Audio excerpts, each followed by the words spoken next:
Jenny and we wanted to introduce fine dining to a cafe style that was still affordable to the customer.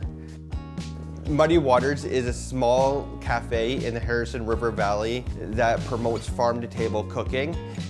We live in this agriculture hotbed where we're able to go to local duck farm and getting fresh duck, going down the street to a local cheese farm to get fresh cheese. Teaming up with these wonderful businesses, we're able to produce great lattes and sandwiches. The Circle Farm Tour gives us that authentic agricultural experience where you can have an authentic coffee from us and then go down the street and purchase the beans and smell them from the place that roasted them. My name is Richard Fife and I'm part owners of the Muddy Waters Café, and welcome to the Circle Farm Tour.